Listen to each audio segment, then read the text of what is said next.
Welcome back to Yankee Chronicle. I'm your host, Abby Peel, coming to you from the Bend at Sugar River, a wonderful new deli here on Lower Main Street in Sunapee. You have to come check it out.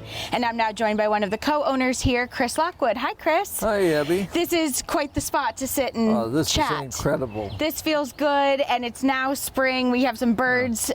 Those are not edited in. Those are actually birds chirping in the background. I mean, you've been open almost a year here, but there's a lot of history about this place. This project actually started 3 years ago. And Annie Montgomery, my life partner and co-owner, spotted this 1 acre parcel in what's known as the lower village of Sunapee. Yep.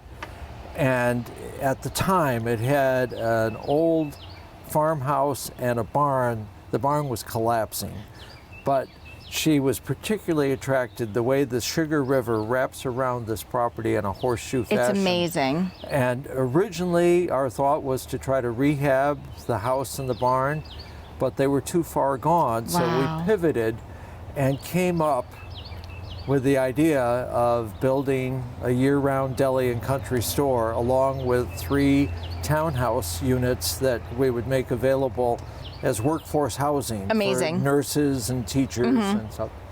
But what was really interesting was the farmhouse and barn had been built in the late 1890s by the gentleman who was the granite dealer for the whole area. Wow. So all of the foundations, there was granite everywhere. Amazing. So when we came up with the idea of new construction, we had the builder save all of the granite in a corner of the property, and then they have incorporated all of that granite. It is absolutely amazing, this patio. There's a 17-foot slab of granite that's about 3 feet thick that the site foreman has fashioned into a bench here. Wow. But all of the granite that you see here and along the riverbank was all on this property. And never left. It's just been here, and now it serves a purpose, a new purpose, as benches and a wall, and amazing. And Annie was very interested in trying to preserve the history of the property and the buildings. And so there were a number of features that are incorporated in the interior, and that was all Annie's idea of saving the old iconic horse stall windows from the barn. Wow. And also preserving some of the history. There used to be 8 or 9 mills that along the Sugar River, particularly in the lower village.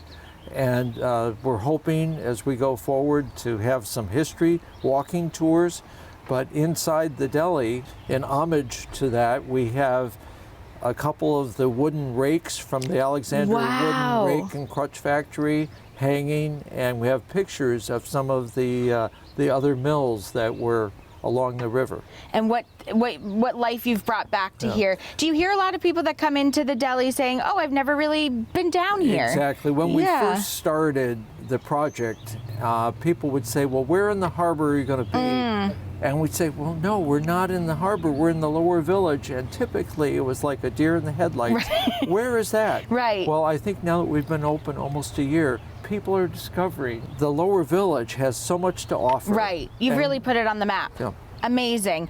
And now you feel like you've not only preserved a lot of the area here, but brought new. Exactly. And we're hearing from a lot of people, wow, it's so convenient to come and park, and we're not dealing with the crowds and the traffic. Sure.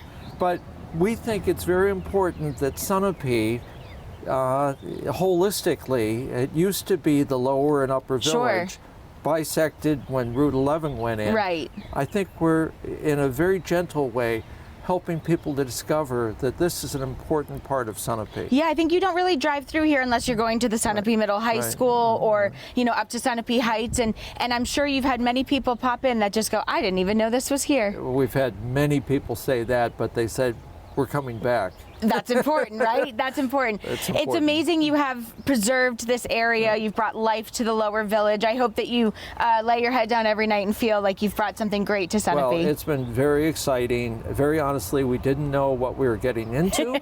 If we did, we probably wouldn't have done it. Think of what could have been. It's very exciting, and we're just very appreciative of all of the wonderful compliments we're getting from folks.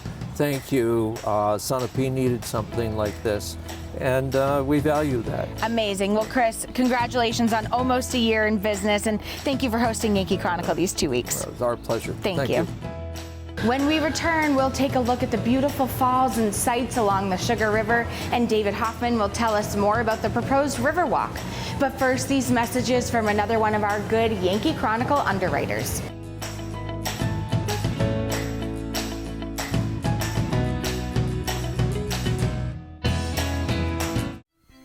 This program is supported by Main Street Bookends of Warner for books, toys, games, cards, gifts, and a gallery of local art.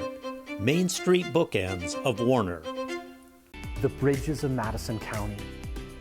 Based on the best-selling novel and popular movie, this stunning two-time Tony Award-winning Broadway musical features a gorgeous score by Tony Award-winning composer Jason Robert Brown and a moving book by Pulitzer Prize winner Marcia Norman.